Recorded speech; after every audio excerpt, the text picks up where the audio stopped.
Welcome to the Slop Temple. We pray this video helps. In this video, I will explain how to use data from an iPhone to an iPad. The Quick Start feature is incredibly efficient for setting up a new iPad, allowing for a smooth transfer of your data. Simply place your new iPad next to your current iPhone. A prompt will appear on your iPhone screen, guiding you through the setup.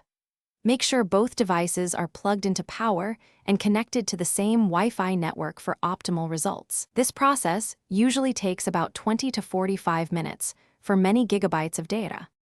Using iCloud is another excellent way to transfer your data, especially if you are not setting up a brand new device side by side.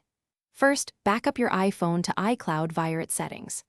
This securely stores your apps, photos, and settings in the cloud.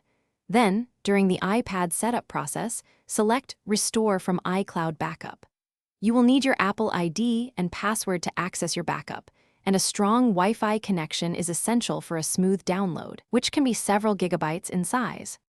For a full, comprehensive transfer, a computer backup through Finder or iTunes is ideal. Connect your iPhone to your Mac or Windows PC and select Backup Now within Finder or iTunes. Be sure to encrypt your backup with a strong password.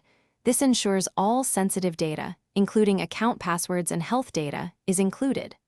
Once the backup is complete, connect your iPad and choose Restore from this backup. This method transfers nearly 100% of your device's contents, providing a complete replica.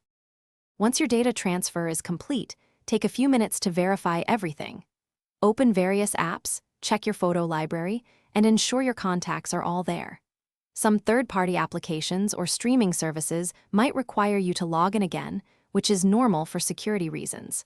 Confirm your iMessage and FaceTime accounts are active and functioning correctly.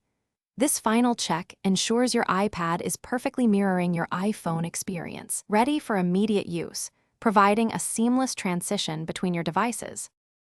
Thanks for watching. Consider subscribing if we helped you.